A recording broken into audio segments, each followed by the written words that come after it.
चलें आप कर लेता हूँ रिकॉर्डिंग और थोड़ा सा रिपीट कर देता हूँ। रा डाटा में आपने अपना सारा डाटा जिस तरह आपने रिकॉर्ड करना चाहती हैं वैसे लिखें, लेकिन उसमें एटलीस्ट लेबलिंग पूरी होनी चाहिए। ये जिस तरह बच्ची ने लिखा है, लीफ लेंथ किस यूनिट में ली है, मल्च में है, लीफ नंबर लिए हैं, नेक डायमीटर लिया है, तो अच्छी बात है, आपने भी इस तरह लिखना है। एक चीज जो इस बच्ची ने नहीं लिखी वो ये है कि इसमें आपने एक दो बातें और लिखनी है ऊपर, वो सारे बच्चे सुन लें। नंबर 1 क्रॉप कौन सी थी आपकी, एक हेडिंग उसकी बना लें ऊपर। ठीक है, मैं कुछ सेल्स इंसर्ट कर लूँ अंदर। दूसरे नंबर पर आपका टाइटल क्या है रिसर्च का, आप किस पे काम कर रही हैं। तो ये दो चीजें आपके इस डाटे के अंदर होनी चाहिए, क्रॉप कौन सी है, टाइटल कौन सा है। ठीक है, बाकी फिर नीचे आप अपना डाटा लिखिए। बाकी आपने अब फाइनल डाटा बनाना है, उसमें मैंने आपको बताया कि आपने इनको सिंप्लीफाइड फॉर्म में लिखना है, कोई स्पेस नहीं देनी, सिंपल अल्फाज में लिखें। ट्रीटमेंट नंबर को टीआरटी नंबर कर दिया, या सिर्फ टीआरटी भी लिख लें काफ़ी है, नंबर भी ना लिखें। ये TRT is our treatment, REP is our application. Leaf length बच्ची ने 3 बार ली थी, एक बार 17/3 को डाटा लिया है, फिर 29/3 को लिया है, फिर जनाब 6/4 को लिया है। तो इसको भी इसी तरीके से फाइनल डाटा में लिखें कि यहाँ पर देखें LL1 LL2 LL3 मैंने कर दी, इसी तरीके से आपने इसको लिखना है।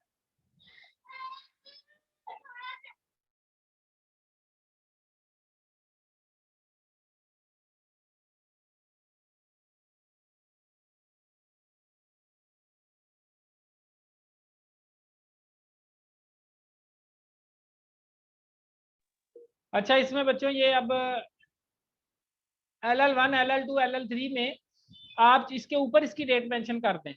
ठीक है, जैसे ये बच्ची ने यहाँ पे किया जी, ये पहला डाटा 17/3 का है, तो LL1 के ऊपर यहाँ पर वो 17/3 लिख ले। उसका आसान तरीका है, इक्वल टू का बटन दबाएं और 17/3 को क्लिक कर दें, एंटर कर दें, 17/3 यहाँ पे ऐड हो गए, वहां से डेट्स उठा रहा है आप। इज इक्वल टू LL2 को भी आप इस तरह लिख लें, यहाँ पर 29/3 करके इसको भी लिख।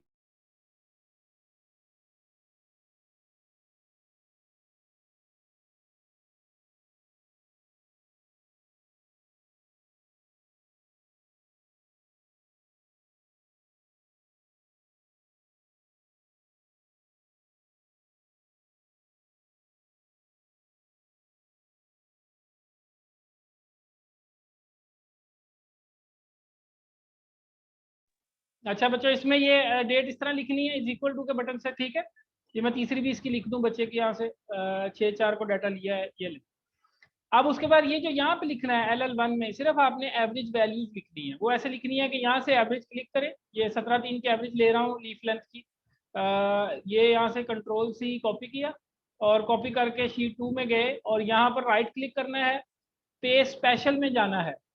ठीक है, वैसे मेरे पास तो ये कमांड यहाँ पे अवेलेबल है, लेकिन मैं आपको सिर्फ सिखा रहा हूँ। जिनके पास पुराना वर्ड है उनके पास ये पेस्ट स्पेशल का ऑप्शन यहाँ से निकल आएगा, या ऊपर इस जगह पर पेस्ट में यहाँ पर ये पेस्ट स्पेशल का ऑप्शन अवेलेबल है। इसको क्लिक करें, इसमें वैल्यूज, सिर्फ आपने वैल्यूज कॉपी करनी है। तो ये सिर्फ वैल्यूज मैंने यहाँ पे कॉपी की है, ये देख लें, ये वैल्यूज आ रहे हैं। इसी तरह LL2 का डाटा भी मैं वहां से उठाता हूँ और LL2 का इसी तरीके से रखता हूँ, कॉपी एंड देन यहाँ पर राइट क्लिक किया, पेस्ट। ये देखें, ये पेस्ट मैंने वैल्यूज की है। अब यहाँ पे कुछ प्रॉब्लम आ रहे हैं जो मैं देख रहा हूँ कि बच्ची के डाटे में एग्जिस्ट कर रहे हैं। कुछ जगहों पर, अच्छा हाँ, नहीं डाटा प्रॉब्लम नहीं है, यहाँ पर ये एक खाली सेल था इसलिए उसने ज्यादा दिया, इसको हम डिलीट कर लेते हैं। ये लाइनें बराबर आनी चाहिए एक दूसरे के, ऊपर नीचे ना हो। ये देखिए, नीचे से सारी लाइनें पूरी हैं, ऊपर से पूरी हैं। ठीक है, हमारा डाटा सही चल रहा है। अब जो आपने मल्च वाला डाटा लिया, अक्सर बच्चों ने डाटा मल्च वाला भी लिया हुआ है, ये नॉन मल्च का पड़ा है, तो आप इसी में फाइनल डाटे में यहाँ पर ये 1 2 3 4 5 6 7 तक चलाई थी ना, आगे इसको आगे चलाएं, 88 99 10। ठीक है, इसको ऐसे आगे लेकर चले, 11 दो बार, फिर 12, फिर 13, फिर 14। तो बेसिकली 14 ट्रीटमेंट्स बन गई बच्ची की, 7 मल्च की और 7 नॉन मल्च की। क्लियर हो गया ये बात, यहाँ पर सब बच्चों ने ऐसे ही करना है जो इस पे काम कर रहे हैं। उसके बाद ये डाटा वहां से ऐसे उठाएंगे, फिर ये नॉन मल्च का डाटा है, लीफ लेंथ का ये पड़ा है बच्ची का। आई आई एज्यूम कि ये डाटा उसी डेट को लिया है जिस डेट को पहले वाला लिया है। तो सूफिया ये मुझे करेक्ट कर देना अगर मैं गलत कह रहा हूँ। ये मैंने यहाँ पे पेस्ट किया LL1। इसी तरह ये दूसरा कंट्रोल C से उठाया और ये यहाँ पर इस तरह पेस्ट किया। ये आपसे इस तरीके से आपने इसको पेस्ट करके मेरे पास भेजना है। ठीक है, ये आपका फाइनल डाटा इस तरीके से बनेगा। ये आपकी ट्रीटमेंट्स 14 हो जाएंगी और आपका जो ये लीफ लेंथ है ये 3 का डाटा आप इस तरह बगैर स्पेस के एवरेज वैल्यू सिर्फ इस तरह लिख के मुझे भेजेंगे, ऊपर उसका डेट लगाएंगे and you will complete your file. इस तरीके से आगे बच्ची ने इसमें स्टेम डायमीटर या नेक डायमीटर लिया हुआ है, तो नेक डायमीटर को मैं ND कह देता हूँ, ND1 अगर उसने 3 बार लिया है तो ND2 दूसरी बार और ND3 तीसरी बार। ठीक है, डेट्स इसी तरह ही आप ऊपर मेंशन करें, डेट मेंशन करके इसका डाटा चढ़ाएं। सारे बच्चे ये इस काम को इस तरीके से करके मुझे भेजें काइंडली। ठीक हो गया? कोई सवाल किसी किस्म का कुछ पूछना चाहते हैं आमना, इशरत और सूफिया में से तो पूछ सकते हैं जी। Any question? कोई कंफ्यूजन है? No sir. अच्छा, कोई प्रॉब्लम है या कोई कंफ्यूजन है, कोई समझ नहीं आ रही तो वो मेरे साथ डिस्कस कर ले। दूसरा मुझे ये बताएं कि एनवायरनमेंट का डाटा हमने किसको दिया था? वो बच्ची इधर है इस वक्त क्लास में जिसको एनवायरनमेंट का डाटा मैंने दिया था?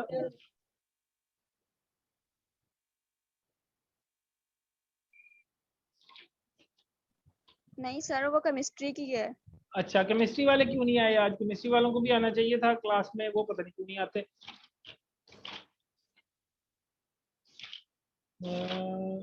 केमिस्ट्री, लेट मी सी। चलो कोई नहीं, फिर बात करते हैं। ओके, अब काइंडली ये जिन बच्चों का तो अनियन पे काम है, सब बच्चे अपनी अपनी फाइल में ऊपर टाइटल लिखें जो भी आपका बना हुआ है। अगर कोई नहीं बना, जैसा आपको फील होता है वो बना दें, मैं उसको करेक्ट कर दूंगा। नंबर 2, क्रॉप लिखें, कौन सी क्रॉप पे काम है। और नंबर 3, इस चीज का खास ख्याल रखें कि ट्रीटमेंट्स वाजे तौर पे लिखी हो कि 100 ppm ये कौन सा है और ये नेफ्थलीन एसिटिक एसिड कौन सा है। जैसे मैं अभी एक एग्जांपल देता हूँ, यहाँ पर एक बच्ची ने मुझे डाटा भेजा है, ये केमिस्ट्री की है, आमिना। तो आमिना ने कुछ नहीं लिखा, सिर्फ डाटा में लिख दिया है 350, 5000, 3500, 5000, 6500 और फिर 1%, 2%, 3%। ये क्या चीज है, कौन सा केमिकल है, कोई नहीं पता। आमना अगर मुझे सुन रही है तो काइंडली माइक्रोफोन ऑन करके बताए क्या चीज है ये। आमना सर जुल्फिकार। ये पोटाशियम नाइट्रेट और अमोनियम सल्फेट है। तो उसको साथ लिखें। पोटाशियम नाइट्रेट क्या है? ये पीपीएम में पोटाशियम नाइट्रेट है। आमना, पीपीएम में पोटाशियम, हाँ जी बताएं। जी सर, पीपीएम में जो अमोनियम सल्फेट है और जो 1%, 2% है उसमें पोटाशियम नाइट्रेट है। ओके, अमोनियम सल्फेट का फार्मूला नहीं इस तरह एग्जैक्ट पता तो हम इसको ऐसे लिख देते हैं AS। AS stand for ammonium sulphate. और दूसरा ये थोड़ा मुझे क्लियर कर दो, मुझे लग रहा है आपने डोज गलत लिखी है। 3500 ppm मैंने ये डोज लिखवाई थी आपको। जी सर, लिखवाई 3500, फिर है 5000, फिर 6500 है। ओके ठीक है, मैंने कहा कहीं 350 और 5000 और 650 ना हो। ठीक है, अब नहीं सर, परसेंट वाला जो है, परसेंट वाले में आपके पास क्या है? वो पोटाशियम नाइट्रेट है। जी ठीक, सर, PN। KNO3 है। पोटाशियम नाइट्रेट को जी PN सर। भी लिख सकती है, बिल्कुल सही है, आप ऐसे लिख लें पोटाशियम नाइट्रेट को PN, क्योंकि एक आपको पता हो कि ये क्या चीज़ है। और मुझे बताने ठीक है के सर। लिए आप इसमें फिर उसका, मैं आपको भी दिखा देता हूँ करके बच्चों को कि क्या करना है आपने। ये आपने ऐसे लिख लिया, कंट्रोल आपने बना लिया, ठीक है। इसमें बेटा अभी आपने रेप्लिकेशन कोई नहीं दिखाई मुझे कि रेप्लिकेशन कहाँ है, सिर्फ ट्रीटमेंट नंबर है और ये डाटा है उसका 5 पौधों का। जी सर, बस अभी तो ये थोड़ा सा ही किया है, अभी करना है। नहीं बेटा, इसकी रेप्लिकेशन भी तो होगी, कोई रेप्लिकेशन कहाँ है इस डाटे की? सर वो नहीं अभी लिखी। वो भी लिखे हैं साथ इसके। और एप्लीकेशन जी वाइज सर। जैसे वो सूफिया ने डाटा, सूफिया का बड़ा अच्छा अरेंज हुआ हुआ डाटा, ये देख लें। ये सूफिया की एक ट्रीटमेंट है, इसकी 2 रेप्लीकेशन है। ये 200 वाले की जी 2 हैं, ये 300 वाले। अब मैंने कुछ बच्चों को 2 रेप्लीकेशन करवाई थी, कुछ को 3 करवाई थी। तो आप उस लिहाज से, जिस लिहाज से आपका डाटा, उसको अरेंज करें। और अगर जिस तरह आप ये एप्लीकेशन इस्तेमाल कर रही हैं AS और PN, अब हमें नहीं पता AS और PN क्या है, तो आप एक साइड पर इसी शीट के अंदर मैं आपको दिखा देता हूँ। इंसर्ट इंसर्ट, हम कुछ सेल्स यहाँ पर खाली छोड़ के यहाँ पे आप लिख लें कि AS इज अमोनियम, ठीक है, नाइट्रेट, तो पता लग जाएगा PN इज पोटाशियम नाइट्रेट, ताकि देखने वाले को पता चल जाए कि कौन सी चीज पे काम हो रहा है। और ये ठीक है, आपने रॉ डाटा भी लिखा है, लेकिन इसको रेप्लिकेशन वाइज अरेंज करें और उसकी फाइनल शीट बनाएं जिस तरह मैंने आपको बताई। तो ये एक प्रॉब्लम थी इसमें, ये आमना के डाटे में। और तीसरा एक डाटा मुझे रिसीव हुआ है अमारा का। अमारा का डाटा भी वैसे ठीक है, रेप्लिकेशन वाइज है बहुत अच्छा है, लेकिन हमारा आपने कोई नहीं बताया कि ये 0.01% किस चीज़ का है। या 0.1 किस चीज का, या 1% क्या चीज है?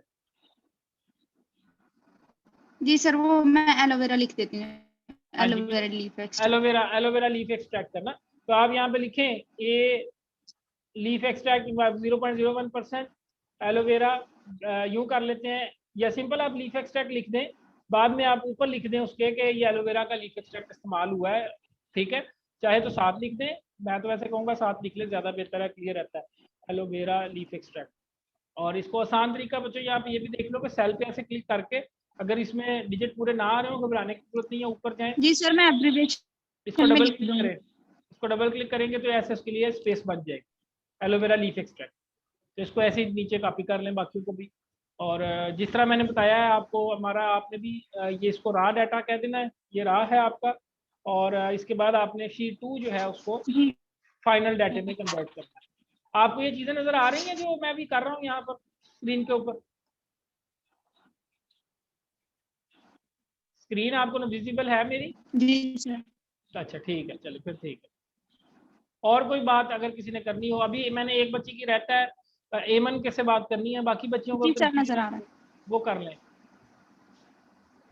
अब आ जाए एमन के ऊपर। तो एमन वो जी सर। आपका जो था ना उसमें, वो मैं आपको भेज देता हूँ उसकी फाइल एक्सेल की, आप काइंडली उसको। सर इशरत का रहता है शायद। नहीं एमन भी है, इशरत का हो गया है, जिन्होंने मुझे डाटा भेजा है। इशरत का मैंने भी डाउनलोड नहीं किया, इशरत आ गई है क्लास में? इशरत है, ठीक है, मैं डाउनलोड करता हूँ, 1 मिनट। किधर गया उस बच्ची का issues based on education forward हमने बनाया था ऑफिस में, ठीक है। इशरत का मैं डाटा डाउनलोड कर लेता हूँ, कोऑर्डिनेशन से ओपन।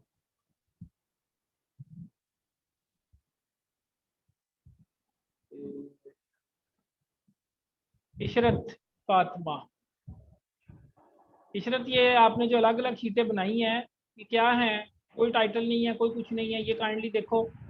अब ये ठीक है आपने ये लिखा है, अब ये देखो इसमें भी गलती है। आपने लिखा है ये T1T, ये ठीक है आपने ये तो लिख दिया 6 तक। अब ये क्या किस चीज़ का स्प्रे है? ये एलोवेरा है या कोई और नीम एक्सट्रैक्ट है, कौन सी चीज़ है? तो ये देखो इसके साथ लिखो। नंबर 2, ये अलग अलग शीटें जो आपने इतनी सारी शीटें बनाई हैं, अब बना ली है कोई नहीं, लेकिन वैसे एक ही शीट पर सारा डाटा भी रख दो तो हर्ज नहीं है। अब ये T1 है, इसका डाटा आपने रखा हुआ है, ये मुझे नहीं समझ लगी कैसे आपने डाटा लिखा है, ये 4 4 5 5 5, ये कुछ थोड़ा सा मुझे गाइड करो, ये कैसे है? तो जी ये लीफ लेंथ है, नंबर ऑफ लीफ है, ये number of leaf. Of leaf है। हाँ, इसमें ये अब 1 2 3 4 5 ये 5 पौधे हैं। जी सर। ओके, तो फिर इनको लिखो ना 1 2 3 4 एंड 5, और फिर इनकी एवरेज निकालो, यहाँ पर is equal to AVE average, bracket शुरू करो, और फिर इसके अंदर ये ब्रैकेट में डाल के इस तरह इसको बंद करो। ये 4.6 की एवरेज है, इसको ड्रैग करो कि बाकी को भी फार्मूला लग जाएगा, सबके अंदर ये आपके पौधों की आ गई।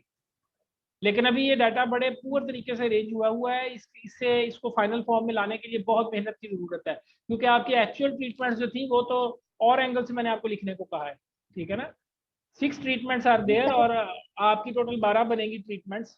1 1 अगर 2 एप्लीकेशन हैं तो 1 1 2 2 3 3 4 4 5 5 6 6 7 7 8 8 9 9 10 10 एंड सॉरी 11 11 एंड 12 12, यहाँ तक हो गए। अब इसमें आप आगे 1 2 ये एप्लीकेशन चलाओगी, इसके अंदर ये मैं एप्लीकेशन चला देता हूँ आपको, कंट्रोल V, ये एप्लीकेशन लग गई। ये शीट में आपके साथ शेयर कर लूंगा, इस तरीके से बेटा आपने ट्रीटमेंट्स को अरेंज करना है, TRT नंबर या TRT रेप्लिकेशन। अब आगे आपका पहला डाटा है जो आप कह रही हो वो है नंबर ऑफ लीफ का, तो NL that is your number of leaf. अब ये किस डेट को डाटा लिया था मुझे नहीं मालूम, आप इसका डेट मेंशन करें, ऊपर कौन सी डेट को डाटा लिया था वो डेट मेंशन करें। अब इसमें नंबर ऑफ लीफ T1 का जो है दैट इज 4.6।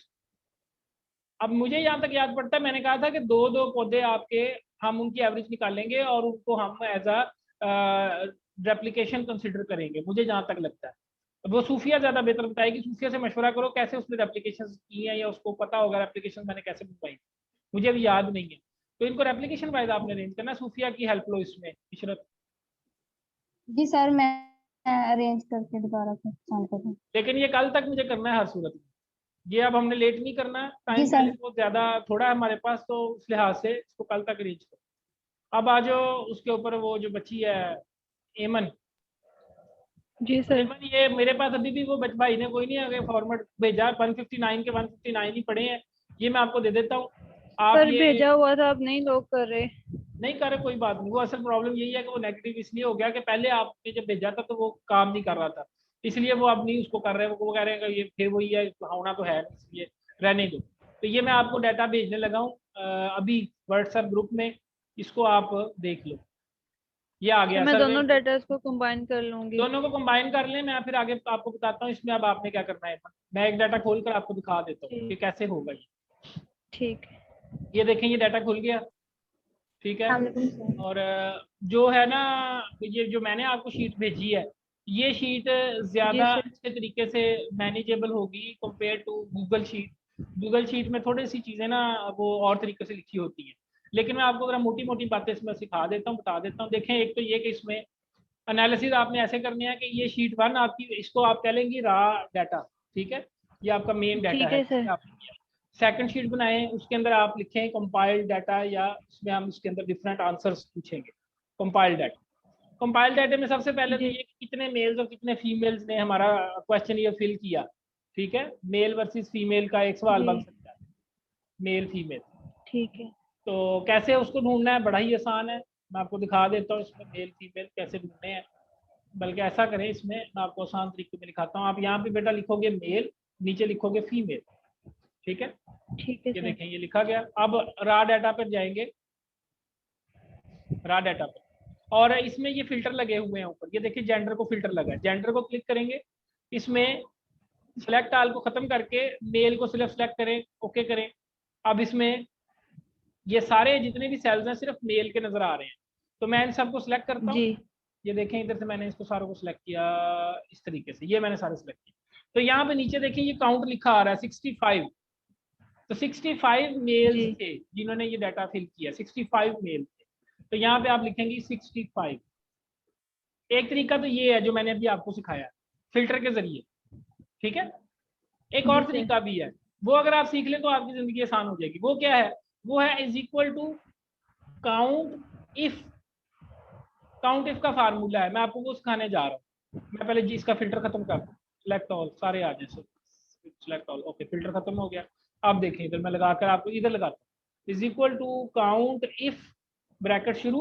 अब इसको रेंज देनी है, तो रेंज मैं ये दे देता हूँ जनाब, ये सेल है, यहाँ से शुरू हो रहा है और ये नीचे तक जा रहा है, इस जगह तक, ये रहा। ठीक हो गया, सारे सेल्स जी सिलेक्ट हो गए। अब उसके बाद दूसरे टैब पे जाने से पहले कॉमे का बटन दबाऊंगा, ये कॉमे का बटन दबाया, कंपाइल डाटा पे आ जाए। ये देखें, काउंट इफ टेबल 1 जेंडर नजर आ रहा है, कोमा लगा हुआ अब, ठीक जी है। सर। ये कंपाइल डाटे वाला, इसको डिलीट कर दें, इसकी जरूरत नहीं है। इसके आगे क्या लिखना है? कंपाइल्ड जेंडर, दो नुक्ते लगाएं, ऐसे दो ऊपर वाले जो कॉलम होते हैं शिफ्ट से लगते हैं, MALE मेल, ऐसे लिखें, कॉमे में बंद करें, जी ब्रैकेट बंद करें, एंटर करें, ठीक है। मेरे ख्याल में जी सर। डबल कॉमा नहीं होना, सिंगल होना, मुझे देख लेने देख कर थोड़ा। I think let me see what is the problem, there might be some problem जो इसको काम कर रहा है। स्पेलिंग, अगर हमारी स्पेलिंग मिस्टेक हो तो फिर हमारे से मेल नहीं लिखा जाएगा, ये भी जरा ध्यान में रखो। Count if gender, let me see, इसको किसी और तरीके से मैं आपको सिखाऊं तो ज़्यादा बेहतर है। इस तरीके से कर, अभी भी नहीं कर रहा उसको काउंट, नहीं कर रहा। अच्छा चलो, इस तरीके से अभी करो, मैं देखता हूँ इस फार्मूले में क्या इशू है। मैं आपको फार्मूला फिर ये सेट करके देता हूँ, ठीक है, उस जी लिहाज से। सर। तो फीमेल आपने इसी तरह फीमेल निकालने के लिए भी ऊपर जाए जेंडर में, जेंडर में जाके ये मेल को खत्म कर दें, फीमेल लगी रहने दें, ये ले फीमेल का डाटा आ गया आपके पास, ठीक हो गया। इसको अब काउंट करने का जी आसान सर। तरीका क्या है जी कि सिंपली आप कंट्रोल, ये मैंने सारे सेल सेलेक्ट किए, ये देखें, ये फीमेल वाला फिल्टर लगाकर, तो 94 फीमेल ने इसको फिल किया आपके परफॉर्मे को, मेरे पास जो डाटा है उसमें। क्लियर हो जी गया। यहाँ पर एक और जी चीज सर। मैंने आपको जो बतानी है और वो बड़ी अहम है, वो ये है कि इसमें एक टूल है बड़ा अहम, वो आपको पता होना चाहिए। यहाँ पे ऊपर आपको मेरी शीट नजर आ रही होगी, इसमें इंसर्ट, और जी इंसर्ट में ये स्लाइसर का एक टैब है, स्लाइसर। जी सर। ये स्लाइसर के टैब को आपने क्लिक करना है। जब आप स्लाइसर के टैब को क्लिक करोगे ना, तो ये सारे सवाल जो आपने पूछे थे आपके सामने बने हुए आ जाएंगे।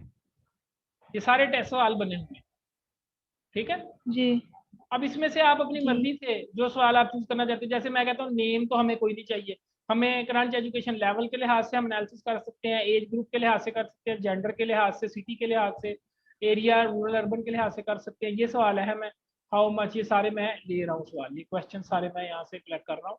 आई वॉन्ट टू शो यू कि क्या नजर आता है इससे। ये देखिए मैंने ये सजेशन वाला सवाल भी इसमें डाल लिया, ऑल दो सजेशन वाला भी रहने दें, ओपन क्वेश्चन अभी छोड़ दें, क्लोज क्वेश्चन की बात करते हैं। ये मैंने जी select सर। किया, ओके का बटन क्लिक किया, तो ये अब आपके सामने कुछ टैब्स खुल गए हैं। ये बेसिकली फिल्टर की एक मॉडिफाइड फॉर्म है, ठीक है। वो जो जी मैं फिल्टर आपको लिखवा रहा था, वो फिल्टर एक एक को अलग अलग लगाना पड़ता है। ये आपके पास ऑन स्क्रीन बटन आ गए हैं, आप इनको क्लिक करेंगी वो ऑन हो जाएगा, ऑफ करेंगी ऑफ हो जाएगा। क्लियर हुई बात को? जी सर। मैं आपको यहाँ पर इसको थोड़ा सा करके दिखा देता हूँ। तो ये हर क्वेश्चन के आंसर आ रहे हैं, कितने परसेंट लोगों ने दिया है, कितने यस नहीं? यस यस, वही आ रहे हैं, मैं भी आपको जी दिखा देता हूँ। ये मैं जरा थोड़े से रेंज कर लूँ इस तरफ, ये चंद एक सवाल, जी सर। ये देखें ये हो गया, ठीक है। अब मैं आपको इसका दिखाता हूँ कि ये किस तरीके से काम करता है। ये देखें, अब आप कहती हैं कि मैंने तो देखने हैं बैचलर वाले कितने बच्चे हैं, ठीक है। तो सिर्फ जी बैचलर को क्लिक करेंगी तो पीछे सारा डाटा ऑटोमेटिकली सिर्फ बैचलर का डाटा पीछे नजर आ रहा है और सारा डाटा ऑफ हो गया। आप इसके अंदर से आप जी बैचलर के सर। सारे ये इसी तरह सेलेक्ट करें, वो कहता है 93 बैचलर स्टूडेंट्स ने इसको फिल किया। बात समझ लगी? ठीक है। इसी तरह आप कहती नहीं मैं जी इंटरमीडिएट के लेना चाहती हूँ, तो इंटरमीडिएट के देखे कितने थोड़े हैं, इंटरमीडिएट के सिर्फ ये 16 स्टूडेंट्स ने इसको फिल किया। जी इस तरह मास्टर्स के कितने स्टूडेंट्स ने फिल किया है, उसको भी ऐसे ही देखें, ये मास्टर्स के 45 स्टूडेंट्स ने फिल किया। जी मैट्रिक के कितने ने किया, ये इस तरह आपको हर सवाल का ना आंसर मिल जाएगा। ऑल्दो ये मैं फिर ये बात बता दूं, ये आपको ऑलरेडी आपकी शीट भी दे रही है। मैं आपके साथ वो लिंक भी शेयर करता हूँ जिसमें ये ऑलरेडी ग्राफ बने हुए आपको नजर आ रहे हैं पीडीएफ में, लेकिन मैं आपको एक्चुअली किसी और तरफ लेकर जाना चाह रहा हूँ, इसलिए मैं ये अभी आपके सामने शीट निकाली। तो अगर तो जी आपको सर। ग्राफ से डाटा मिल जाता है तो कोई मसला नहीं है, ग्राफ वाला डाटा इस्तेमाल कर ले, कोई हर्ज नहीं। एक जी मिनट सर। में वेट करना।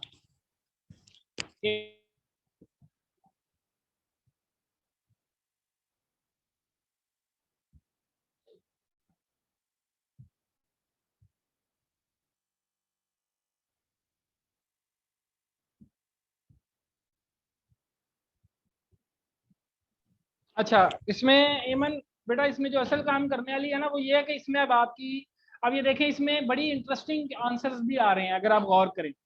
जो बैचलर वाला जब हम क्लिक करते हैं तो बैचलर में ये क्वेश्चंस में ये देखें, बैचलर में मेल फीमेल दोनों ही है, राइट हैंड वाले सारे आंसर जी दे रहे हैं, लेकिन how many of you are infected में वो 3 या 20 या सिलेक्ट हो रहे हैं, ये नहीं सिलेक्ट हो रहे। नजर आ जी रहा है सर। आपको डाटा? मैं इसको थोड़ा जी सा, सर आ रहा है। कितने फैमिली मेंबर इन्फेक्ट हुए हैं, तो वो इसमें कुछ सवाल ऐसे जिनका जवाब दिया ही नहीं गया, ठीक है ना। जी तो ये स्लाइसर आमतौर पर इस्तेमाल होता है कि क्विकली आप चीजों को देख लें कि अच्छा यार इसमें मेरे पास डाटे में कौन कौन सी चीजें थी या कौन कौन से देखें। अब इसमें बैचलर में फादर किसी का इफेक्ट नहीं हुआ, लेकिन ये कुछ कह रहे हैं कि हाँ 18 बंदे या कितने, ये कुछ कह रहे हैं मर भी गए हैं। ये देखें कुछ बच्चों ने डाटा दिया है जी कि सर। फैमिली मेंबर्स डेथ हुई है, कुछ कह रहे हैं 1 हुई है, कोई कह रहा है नो नन अल्हम्दुलिल्लाह। तो डिपेंडिंग ऑन दी आंसर तो वो आप उसको कोड करेंगे।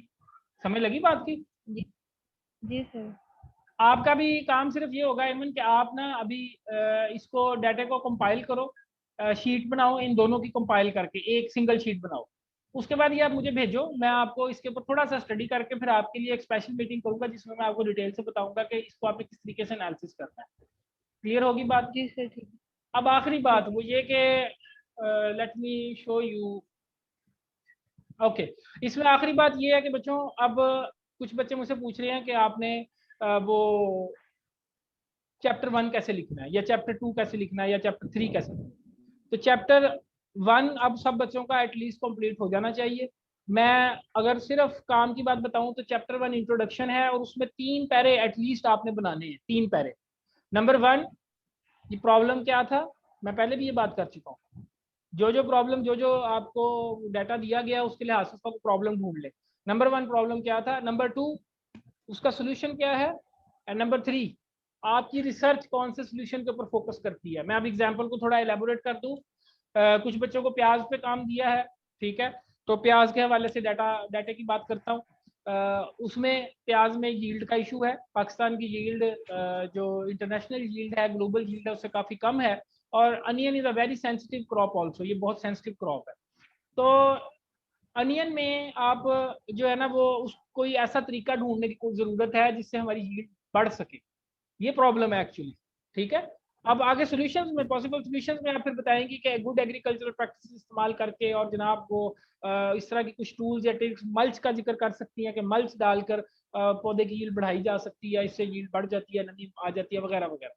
और सारी कहानी को घुमाकर आपने अपनी रिसर्च की तरफ लेकर जाना है। ये ना हो कि आप कहें जी अच्छी वैरायटियां लगाने से यील्ड बढ़ेगी, ब्रीडिंग करने से यील्ड बढ़ेगी। हमने तो आपको ब्रीडिंग कराई नहीं, ना ही हमने आपसे जो है वो अच्छी वैरायटियां लगवाई हैं। आपने जैसे अगर किसी बच्चे ने एलोवेरा का स्प्रे किया है तो वो घुमा के बात को प्लांट एलिलोपैथी की तरफ लेकर जाए। जिसको नीम पे काम करवाया है वो नीम के एक्सट्रैक्ट की तरफ बात को घुमा के लेकर जाए कि प्लांट एक्सट्रैक्ट इस्तेमाल किए जा सकते हैं यील्ड बढ़ाने के लिए। जिसको हार्मोन पे करवाया है वो हार्मोन की तरफ कहानी को लेकर जाए। दूसरा पैरा इसके ऊपर फोकस होगा। और तीसरा पैरा होगा कि आप उस रिसर्च में अब क्या क्या स्टडी करेंगे, क्या आपके ऑब्जेक्टिव्स होंगे, what will be the objectives of your study. Clear हो गया। अब कुछ बच्चे इसमें 4 पैरे भी बना सकते हैं, 4 पैराग्राफ्स भी बन सकते हैं। और 4 पैराग्राफ में अब कह लें कि आप प्याज की इंपॉर्टेंस के ऊपर एक पैराग्राफ लिख सकते हैं। शुरू में पहला पैरा प्याज की इंपॉर्टेंस पे आ सकता है। इसी तरह एमन के केस में कोविड-19 के हवाले से पहला पैराग्राफ आ सकता है। दूसरा पैराग्राफ उसके इश्यूज पे आ सकता है कि पाकिस्तान में ये कंट्रोल नहीं हो रहा, लोग इतनी केयर नहीं करते, लोग इतना इश्यूज को जानते नहीं है। तो तीसरा फिर पैराग्राफ एमन का होगा कि अब हम इसी सिलसिले में हमने एक सर्वे एनालिसिस किया ये देखने के लिए कि लोग क्या समझते हैं, लोगों की क्या राय है कोविड के बारे में, या वो किस तरीके से अपनी न्यूट्रिशन को या डाइट को कंट्रोल करते हैं।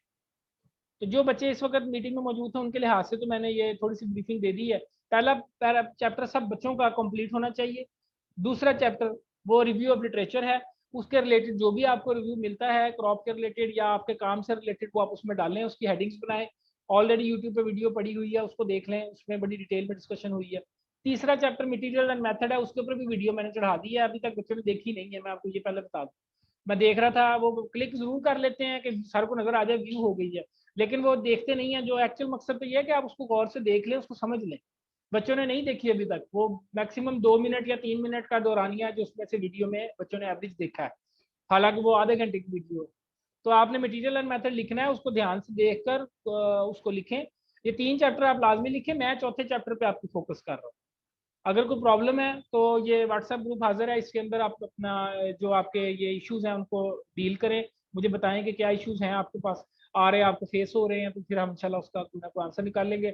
जो बच्चे क्लास में आज नहीं आए वो उनको चाहिए क्लास में आए।